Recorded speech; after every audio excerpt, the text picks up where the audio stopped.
नमस्कार, आप देखना शुरू कर चुके हैं स्वदेश विशेष। मैं हूं आपके साथ प्रशांत पांडे।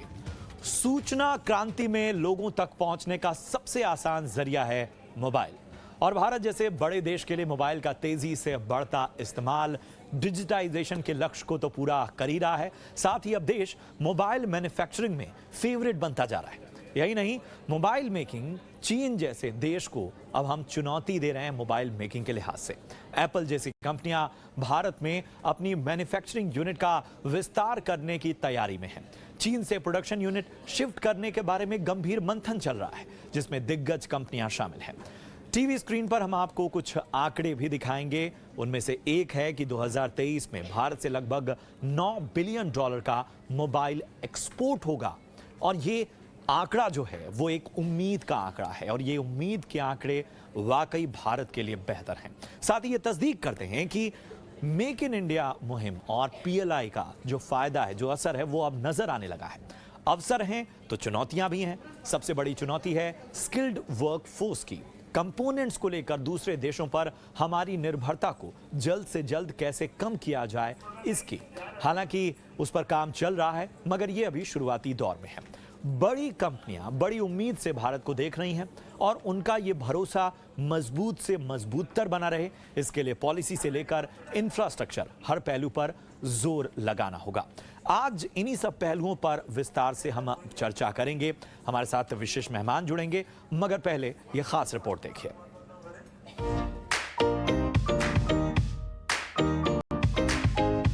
दुनिया भर की कंपनियां अब चीन का विकल्प तलाश रही हैं, जो भारत के लिए एक सुनहरा मौका बनता जा रहा है। भारत धीरे धीरे मैन्युफैक्चरिंग का हब बनता जा रहा है।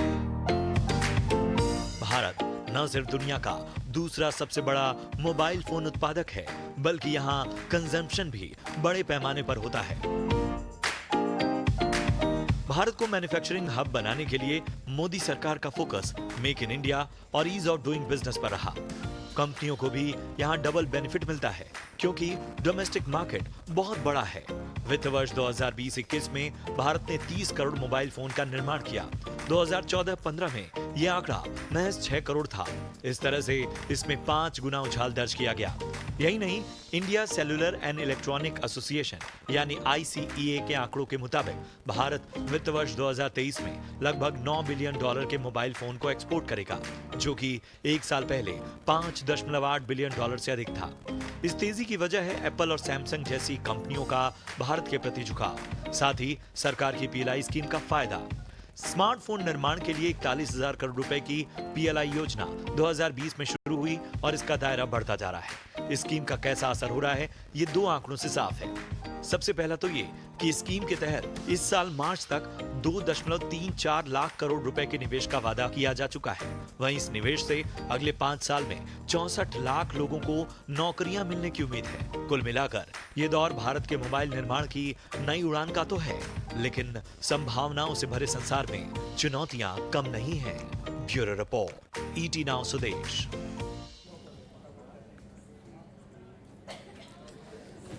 तो इस रिपोर्ट के जरिए आपने जाना कि किस तरह से ये जो संभावनाओं का पूरा संसार है वो इस वक्त नजर आ रहा है, और इसलिए जो लक्ष्य हैं वो भी बहुत बेहतर और बड़े नजर आ रहे हैं। लेकिन बहुत से पहलू हैं जिनको कहीं ना कहीं उनका विश्लेषण आवश्यक है, और इसी विश्लेषण के लिए हमारे साथ बड़ा ही खास पैनल मौजूद है। हमारे साथ हैं डॉक्टर अजय सहाय साहब, director general and CEO FIEO से। इसके साथ ही महेश उपल साहब हैं, जाने माने टेलीकॉम एक्सपर्ट, और अरविंद बाली हैं, CEO telecom sector skill council से। आप तीनों का बहुत बहुत स्वागत। और जाहिर सी बात है कि जिस तरह से हम ये आंकड़े देख रहे हैं, और मेरे ख्याल से ये एक हौसला बढ़ाने वाले हैं। जब पूरी दुनिया में महंगाई, मंदी और जॉब कट्स, बाकी चीज़ों की बात हो रही है, तो वहाँ हम एक संभावनाओं का संसार एक खास सेक्टर में ही सही, लेकिन बहुत बेहतर तरीके से देख रहे हैं। डॉक्टर सहाय, मैं आपके पास सबसे पहले आना चाहूँगा। क्या वो फैक्टर्स आपको नज़र आते हैं जो हमने देखा कि बड़ी तेज़ी से इस सेक्टर में हमने बड़ी ऊंची छलांग लगाई है? देखिए, पहले अगर आप इनिशियल फेजेस में देखिए, तो इनिशियल फेज में जो हमारी एफडीआई पॉलिसी से उससे काफी चाइनाज इन्वेस्टमेंट आया, और जो लो कॉस्ट मोबाइल मैन्युफैक्चरिंग है वो काफी शुरू हो गई। बाद में इंडिया का जिस तरह का ग्लोबल सिनेरियो में इंडिया का नाम हुआ, हमने ग्लोबल इन्वेस्टमेंट दिया है, लार्ज स्केल कंपनी जैसे सैमसंग, आई सैमसंग ने दिया, और अब एप्पल ये भी इंडिया से प्रोडक्शन कर रही है। तो इन कंपनियों से आने में दो तरह के फायदे हुए। एक तो टोटल हमारा जो मैन्युफैक्चरिंग है वो काफी बढ़ गया, जो हमारी मैन्युफैक्चरिंग अभी भी बहुत तेजी बढ़ने जा रही है। $30 बिलियन की टोटल मैन्युफैक्चरिंग थी, नेक्स्ट 4 ईयर में $125 बिलियन की प्रोजेक्ट की जा रही है। और दूसरा हमारा ये भी एक फर्क पड़ा कि जो हम लो प्राइस मोबाइल से, उसमें हम काफी जो है सोफिस्टिकेटेड प्राइस सेगमेंट में भी चले गए हैं। तो इंडिया का जो एक्सपोर्ट हमें दिखा रहा है वो काफी इंप्रेसिव दिखा रहा है। जैसे आपने भी फिगर की बात की कि हम अगर कैलेंडर ईयर वाइज देखते हैं, और तो हमारा रफली पिछले साल में 2021 में करीब $4.9 बिलियन का एक्सपोर्ट हुआ है। और अगर हम इसको 4 इयर्स में कंपेरिजन कीजिए तो हमारा 2017 में जस्ट $0.15 बिलियन का एक्सपोर्ट था। और ग्लोबल सिनेरियो में जहां पे ग्लोबली जो मोबाइल इंपोर्ट जो है वो around compound annual growth rate of 3% से बढ़ रहा है, इंडिया का जो एक्सपोर्ट है वो ओवर 140% से बढ़ रहा है। तो जिस तरह के हम लोगों ने इन्वेस्टमेंट किया, वो इन्वेस्टमेंट के डिविडेंड आ रहे हैं। जो इनिशियली 2014-15 में जो फेज मैन्युफैक्चरिंग प्रोग्राम इलेक्ट्रॉनिक्स में शुरू हुआ था, उससे भी काफी मदद मिली। और जैसा आपने बताया 2020 से जो हमारा पीएलआई स्कीम है वो एक गेम चेंजर रहा है, और उसकी सबसे successful early story mobile sector में ही आई। और मेरे को लगता है जैसे आने वाले दिनों में हम कंपोनेंट मैन्युफैक्चरिंग की बात कर रहे हैं, हम सेमीकंडक्टर्स फैब की बात कर रहे हैं, तो इस सेक्टर को आने वाले दिनों में और भी ज्यादा देखा जा सकता है। इंडिया खुद भी बहुत बड़ा कंजम्पशन सेंटर है मोबाइल का। हमारे यहाँ अराउंड 1.2 बिलियन मोबाइल सब्सक्राइबर है, मोर 75 मिलियन स्मार्टफोन यूजर, और ये नंबर बढ़ता ही जाएगा। तो एक हमारी डोमेस्टिक डिमांड बढ़ रही है, वो भी एक कारण है। फॉरेन कंपनीज ने जो आया है और इंडियन कंपनीज भी आ रही हैं। अनफॉर्चुनेटली लास्ट 4-5 ईयर्स में इंडियन कंपनीज का शेयर, मार्केट शेयर घट गया है, बट अब हमने पिछले 2 साल से देखा है वो शेयर भी बढ़ रहा है। तो बहुत अच्छा ट्रेंड है। और मेरे को लगता है पीएलआई स्कीम से जब हम कंपोनेंट मैन्युफैक्चरिंग करने लगेंगे तो इस सेक्टर में हमारा वैल्यू एडिशन भी ज्यादा बढ़ेगा।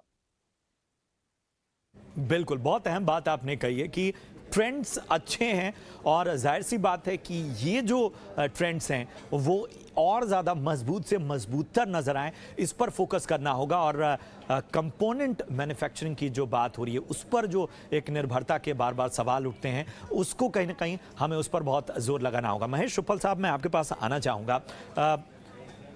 बड़ा बहुत उम्मीद के तौर पर देखा जा रहा है कि चीन जो है, और चीन में जिस तरह से बड़ी बड़ी कंपनियां वहां पर अपनी अपनी यूनिट्स लगाती थीं, वो अब वहां की क्राइसिस और वहां की टाइटन पॉलिसी की वजह से भारत की ओर देख रही हैं। बड़ा गंभीर मंथन चल रहा है, दिन हम इसके बारे में पढ़ रहे हैं। हम नहीं जानते कि वो पूरी तरह से भारत में आएंगी या यूनिट पूरी शिफ्ट होगी, नहीं, ये तो आगे ही पता चलेगा। लेकिन ये बहस होना कि एप्पल जैसी कंपनी बड़े बड़े अपने जो यूनिट्स हैं वो पूरी शिफ्ट करना चाहती है, इसके बारे में भारत पर के बारे में विचार करिए। कितनी बड़ी उम्मीद के तौर पर इसे देखते हैं आप? शक नहीं कि हम लोगों ने इस पूरे एरिया में पहले से कहीं ज्यादा फोकस किया है, और उसमें हमें कुछ परिणाम भी देखने को मिले हैं जो कि हमारे लिए बहुत ही खुशी और बहुत ही सेटिस्फैक्शन का विषय वो है, कारण है, जिसमें हमें कोई भी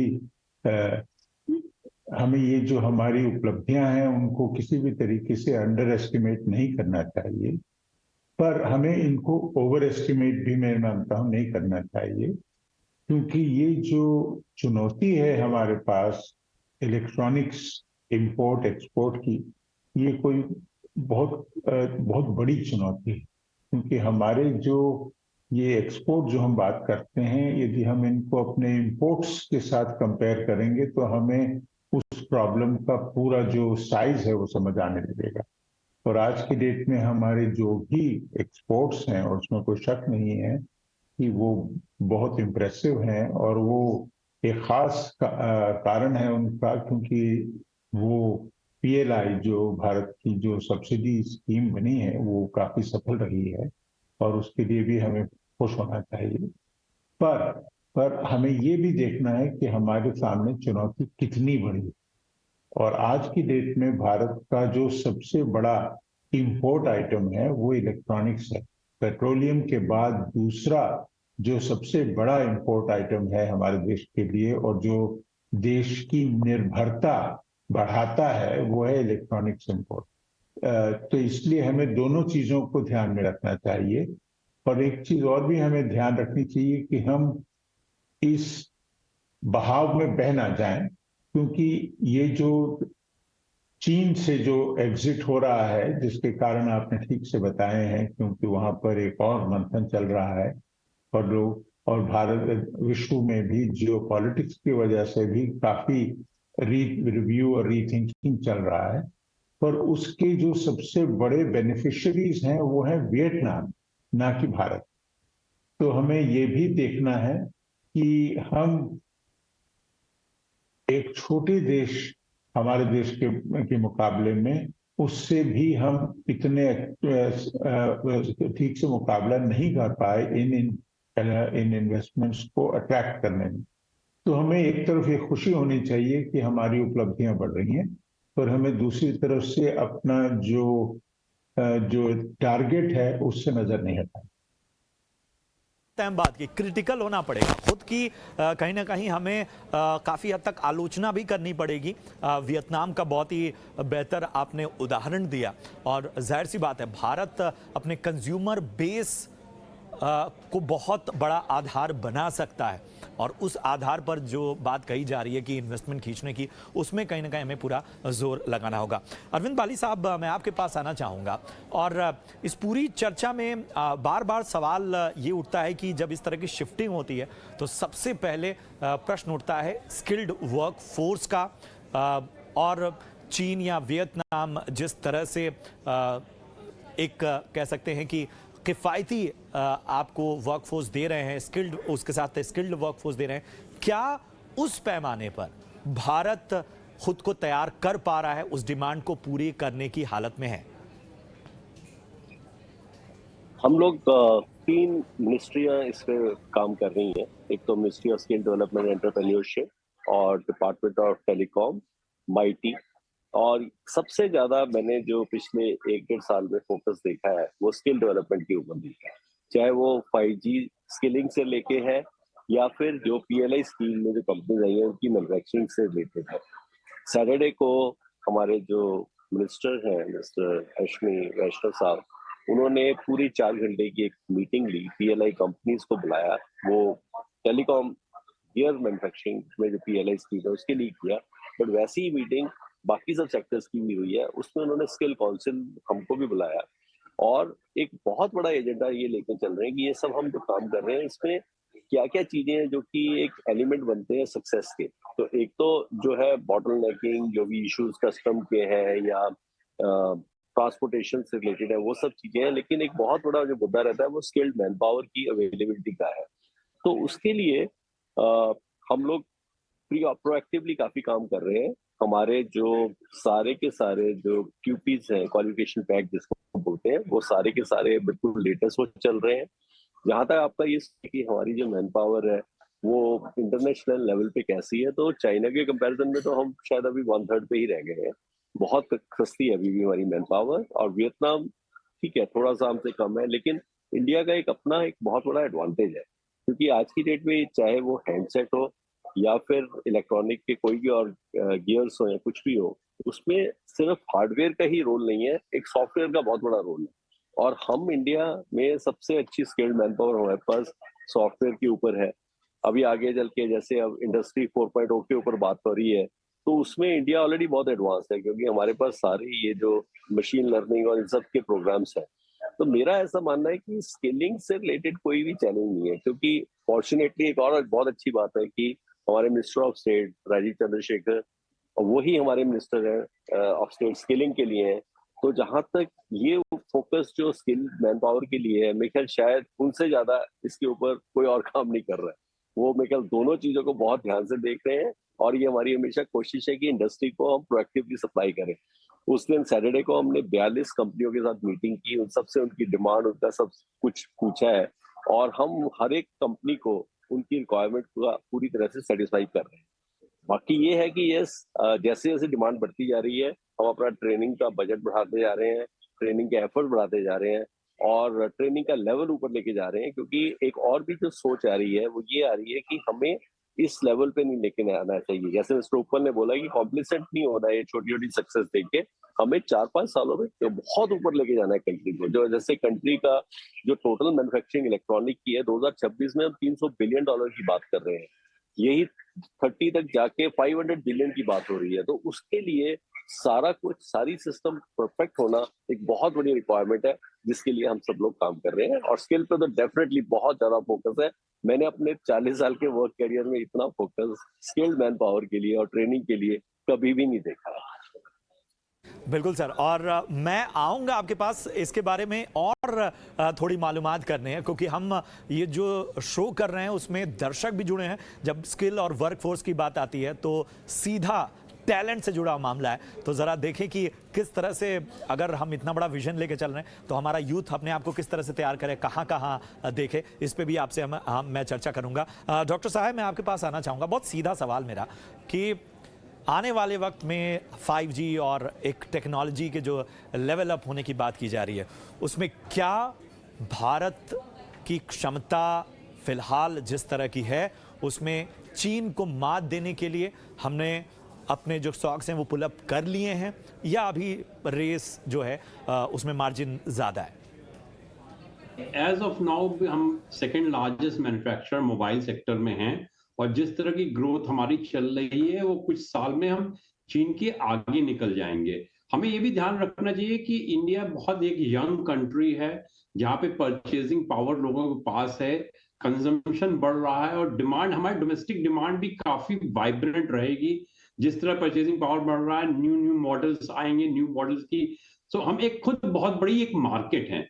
सेकेंडली, जैसे बात हुई है कि हम जब इलेक्ट्रॉनिक सेक्टर पे फोकस करते हैं तो हम इंटरनेशनल ट्रेड को बहुत ज्यादा एड्रेस करते हैं। अगर आप इंटरनेशनल ट्रेड आज देखिए तो electrical and electronics, machinery, automobile and auto component, ये 3 सेगमेंट जो है वो 35% of the global trade contribute करते हैं with a size of around $7 trillion. इस सेगमेंट में इंडिया का शेयर लेस देन 1% है, और ये बहुत अच्छा है कि हमने पिछले 5 साल में मोबाइल सेक्टर में हमारा शेयर जो है 1.65% कर लिया है। तो ये बहुत अच्छी चीज है कि इस तरह हम बढ़ रहे हैं। लेकिन मैं ये चाहूंगा कि हम एक इकोसिस्टम डेवलप करें कंट्री में, कि इस तरह के इलेक्ट्रॉनिक्स मैन्युफैक्चरिंग को मिले, काफी सहायता मिले। और मेरे को लगता है कि अगर हम इकोसिस्टम की बात करें तो एक प्लग एंड प्ले फैसिलिटी आपको देनी पड़ेगी। हम देखते हैं छोटे छोटे कंट्रीज, चाहे आप इथियोपिया की बात करें, केन्या की बात करें, उन्होंने इंडस्ट्रियल जोन बना रखे हैं, उन्होंने सेक्टर स्पेसिफिक ट्रेनिंग करके स्किल्ड पावर भी डेवलप कर रखा है। और फॉर एग्जांपल, अगर आज की डेट में बांग्लादेश को गारमेंट में एक्सपेंशन करना होता है तो वो इथियोपिया में जाके एक्सपेंशन करता है। हमारे यहाँ पे अगर प्लग एंड प्ले फैसिलिटी मिलेगी, और ये बहुत अच्छा है कि हम जिस तरह की नया बिल जो ला रहे हैं, देश बिल ला रहे हैं, हम SCZ और इंडस्ट्रियल जोन्स को ये तरह की फैसिलिटी देने की बात करेंगे। तो अगर किसी भी इन्वेस्टर को, या डोमेस्टिक इन्वेस्टर या फॉरेन इन्वेस्टर है, अभी वो लैंड बिल्डिंग के चक्कर में उसके 2 साल खराब हो जाते हैं रफली, अगर प्लग एंड प्ले फैसिलिटी मिलती है और he can kick start the production with in a month और सो, ये बहुत बड़ा लीवरेजिंग होगी। और मेरे को लगता है ये बहुत एक नेचुरल चीज है कि लोग चाइना से बाहर जा रहे हैं। चाइना खुद भी जो मैन्युफैक्चरिंग कॉम्पिटिटिवनेस है स्लोली लूज कर रहा है, बिकॉज जिस तरह वेजेस बढ़े उस तरह प्रोडक्टिविटी बढ़ नहीं पाई है चाइना में। और because of zero Covid norms, China को आज बहुत रिलायबल सप्लायर भी नहीं लेते हैं, और एंटी चाइना सेंटिमेंट्स भी राइज किए हुए हैं। एक अपॉर्चुनिटी इंडिया की बात जरूर है, हमारे पास डोमेस्टिक मार्केट का एक बहुत बड़ा एडवांटेज भी है, लेकिन हमको लगता है कि जो हमें ईज ऑफ कंफर्ट इन्वेस्टर को देना चाहिए वो भी देना पड़ेगा। हम ऑलवेज रडार पे रहे इन्वेस्टर के, प्रॉब्ली जो लास्ट मिनट्स जो इश्यूज हैं, अगर हम उसको टैकल कर लेंगे अच्छी तरह, तो जिस तरह की हम बात कर रहे हैं इलेक्ट्रॉनिक सेक्टर्स में आने की, और सबसे बड़ी बात है कि हम चिप मैन्युफैक्चरिंग हम अट्रैक्ट कर रहे हैं, जिस तरह फॉक्सकॉन और वेदांता का अभी जो मर्जर की बात कर रहे हैं, प्रोजेक्ट की बात कर रहे हैं, अगर ये चिप मैन्युफैक्चरिंग इंडिया में आती है और बोलते हैं 2 साल के अंदर हम 50% ऑफ द प्रोडक्शन रिक्वायरमेंट, अपनी रिक्वायरमेंट का मीट कर लेंगे, तो ये सब बहुत अच्छे कदम है जो आने वाले दिनों में इलेक्ट्रॉनिक सेक्टर को ये डेफिनेटली हेल्प करेंगे। एक बहुत पॉजिटिव एस्पेक्ट है कि इलेक्ट्रॉनिक सेक्टर, या हम बात करें मोबाइल सेक्टर, R&D पे फोकस करना पड़ेगा हमें। मैन पावर का R&D में डेफिनेटली एडवांटेज है, लेकिन R&D क्योंकि लॉन्ग जेस्टेशन का होता है, लॉट ऑफ अनसर्टेनिटी होती है, तो इसको टैक्स के थ्रू इंसेंटिवाइज भी करना पड़ेगा। हमने देखा पहले 200% तक टैक्स डिडक्शन था, but now 100% tax deduction, which means it is as good as business expense. उसको हमें इंसेंटिवाइज करने की जरूरत होगी, क्योंकि हम चाहे इलेक्ट्रॉनिक सेक्टर जहां पे फास्ट चेंजिंग टेक्नोलॉजी है, R&D investment will play a very की रोल। बिल्कुल बिल्कुल, और ये वो अहम पहलू हैं, ये वो ऐसे एरियाज हैं जहां पर कहीं ना कहीं काम करने की आवश्यकता है। उपल सर, मैं आपके पास आना चाहूँगा। आप कुछ चैलेंजेस की बात कर रहे थे और बहुत सारी चीज़ें इस डिस्कशन में निकल रही हैं, लेकिन आपको क्या लगता है कि कहाँ जो है इन सालों में हम कोविड वाले सेटबैक को छोड़ दें तो हम चाहे शिपमेंट की बात कर लेते हैं, हम चाहे मैन्युफैक्चरिंग की बात कर लेते हैं, हम सेल्स की बात कर लेते हैं, तो हमें एक अच्छा ग्रोथ नज़र आता है, हमें ग्राफ बड़ा अच्छा नज़र आता है। लेकिन क्या इसमें भी हमें छोटी छोटी डिटेल्स देखनी होंगी? बेशक हमें डेफिनेटली छोटी छोटी और बड़ी बड़ी डिटेल्स देखनी होंगी, और अभी कई बार हम बहाव में आके उन डिटेल्स को कम देखते हैं। और दो तीन चीजें हैं जो हमें खासकर थोड़ा सा ध्यान देना चाहिए। उनमें से एक सबसे बड़ी बात यह है जो कि ये जो इलेक्ट्रॉनिक्स में और खासकर सेमीकंडक्टर से जुड़ी हुई जो भी इंडस्ट्रीज हैं, ये सेमीकंडक्टर इंडस्ट्री अपने आप में है, ये लॉन्ग जेस्टेशन की होती हैं। इनमें कई कई साल, दशक तक लग जाते हैं, और इसमें हम लोग बाकी देशों से इस काफी पीछे हैं। और खासकर सेमीकंडक्टर्स में, इलेक्ट्रॉनिक्स के मैन्युफैक्चरिंग में हम लोग उन कंट्रीज में नहीं है जिनके पास कोई सिग्निफिकेंट मार्केट शेयर है। तो इसमें हमारी जो चढ़ाव है हमारे लिए वो काफी ऊंचा है, काफी स्टीप है, और वो हमें करना होगा। इसमें कोई दो राय हो ही नहीं सकती, क्योंकि हमको इस पर ध्यान देना चाहिए, क्योंकि ये हमारे लिए बहुत बड़ा इम्पोर्ट बिल बनाते हैं। और हम बहुत बड़े, जैसे कि बताया गया, बाली साहब ने भी बताया, सहाय साहब ने भी बताया कि हम बहुत बड़ी मार्केट हैं, और इस मार्केट को एक्सटर्नल इंपोर्ट्स पर इतना डिपेंडेंस ठीक नहीं है। पर दूसरी बात जो ये हो रही है वो ये, हमें ये नहीं भूलना चाहिए कि हमारा एक्चुअल वैल्यू एडिशन जो है हमारे एक्सपोर्ट्स में, वो बहुत ही कम है। वो हमें बढ़ाना पड़ेगा। हम लोग डेफिनेटली जो एक्सपोर्ट्स होते हैं वो हमारे एड्रेस से होते हैं, हमारे देश से होते हैं, पर उसमें हमारे देश का जो कंट्रीब्यूशन है वो बेहद कम है। और हम कोई, अभी भी हमारा शायद किसी मोबाइल फोन में 2-3 या 4% से ज्यादा हमारा वैल्यू ऐड नहीं है। तो यदि हम इस पर ध्यान नहीं देंगे तो हम इस बहाव में आ जाएंगे। तो हमें जो चीज हमें पीछे रख रही है उस पर ध्यान देना होगा, और इसमें कोई शक नहीं है एरियाज पर कि फोकस सरकार करना होगा जहां पर हमें लग रहा है कि हम लैग कर रहे हैं, उस पर बहुत ज़्यादा काम करने की आवश्यकता है और शायद उसको अपलिफ्ट करने की आवश्यकता है। आखिरी सवाल अरविंद बाली सर, समय कम है, मैं आपके पास आना चाहूँगा, जिसका मैं जिक्र भी कर रहा था। आप सभी लोग स्किल्ड वर्क फोर्स और बात कर रहे हैं, तो बहुत सारे दर्शक हैं, we as a responsible media, और आप चूंकि वो ब्रिज हैं, तो ज़रा बताएं कि हमारा देश का युवा क्या तैयारी करे जब हमारे सामने खुली बाहों से अवसर इंतज़ार कर रहा है और आने वाले वक्त में बहुत से मौके बनेंगे, तो उन सभी मौक़ों को झटकने के लिए हमारे युवा को किन चीज़ों पर फोकस करना होगा, वो आपका भी काम आसान होगा। ये आपने बहुत ही अच्छी बात कही है। देखो, आज की डेट में क्या हो रहा है कि जो ये स्टार्टिंग जॉब्स पे जो युवा लोग आ रहे हैं, उनको सबसे पहली चीज होती है कि वो देखते हैं कि मेरे को आज कहाँ ज्यादा पैसा मिल रहा है। और इस चक्कर में क्या हो रहा है कि काफी यूथ जो है ये डिलीवरीज के जो जॉब्स हैं उनको प्रेफर करते हैं, चाहे वो जोमेटो और स्विगी टाइप के जो जॉब्स हैं या फिर वैसे ही कोई भी और डिलीवरीज के जो काम है उन पे प्रेफर करते हैं। लेकिन आगे चल के उनको ये नहीं मालूम होता कि जो डिलीवरी का काम है, जैसे जैसे उनकी उम्र होगी वैसे वैसे उनकी ग्रोथ कम होती जाएगी, रादर डिमिनिशिंग रिटर्न आएगा उनका। जबकि telecom, electronics, IT, in areas में अगर वो जॉब ज्वाइन करते हैं तो आज हो सकता है थोड़ा सा कम मिल रहा है उनको लॉजिस्टिक्स से, लेकिन 3 साल, 5 साल, 10 साल में वो कहाँ के कहाँ पहुंचेंगे। एक बहुत अच्छी डेवलपमेंट है, कंट्री ने स्किल को रिकॉग्नाइज करने के लिए क्रेडिट फ्रेमवर्क एक निकाला है, जो कि जनवरी में अनाउंस होगा। उसके कारण जो वर्कर्स हैं, जिनकी चाहे उन्होंने 12वीं पास की है, लेकिन वो जैसे जैसे स्किल लेते जाएंगे, स्किल के सर्टिफिकेट इकट्ठे करते जाएंगे, हर एक स्किलिंग के साथ उनको ग्रेड्स मिलेंगे, उनको मार्क्स मिलेंगे, और वो इकट्ठे करके उनका लेवल बढ़ सकेगा। जैसे हमारे टाइम में पहले होता था 30 साल से एक आदमी काम कर रहा है, लेकिन उसकी क्वालिफिकेशन क्या है, 10वीं फेल है। लेकिन आगे आने वाले टाइम में क्या होगा, अगर 10 साल उसने इंडस्ट्री में काम किया है, तो हो सकता है उसको डिप्लोमा मिल जाए और भी आगे की डिग्रियां मिल जाए, क्योंकि उसने साथ के साथ स्किल के सर्टिफिकेट लिए हैं, पढ़ाई की है, एक नई क्वालिफिकेशन लिया है। तो मेरा संदेश सब यूथ के लिए ये है कि एक बहुत बड़ा जो फील्ड खुला है उनके लिए, इलेक्ट्रॉनिक्स, टेलीकम्युनिकेशन, IT, 15% के करीब जो GDP है इन्हीं सेक्टर से आ रहा है, और इसमें सबसे ज्यादा अच्छा ब्राइट फ्यूचर है। और जो सबसे इम्पोर्टेंट पार्ट जो मैं आपके इस माध्यम से बताना चाहूंगा, कि जो फ्यूचर जॉब्स जो वर्ल्ड में निकलने वाली है, वो भी ये निकलने वाली है, और इंडिया एक बहुत बड़ा एक्सपोर्टर होने वाला है मैन पावर का। इमिग्रेशन के लिए बहुत सारे लोग यहाँ से जाएंगे, हमारे बहुत कंट्रीज के साथ एग्रीमेंट साइन हो रहे हैं, तो वहां पे अगर आप क्वालिफाइड जाओगे तो आपको ज्यादा अच्छे जॉब्स मिलेंगे। तो इस टाइप के फील्ड्स की रिक्वायरमेंट ज्यादा है वहां पे, तो वो ये उनको सीखना चाहिए।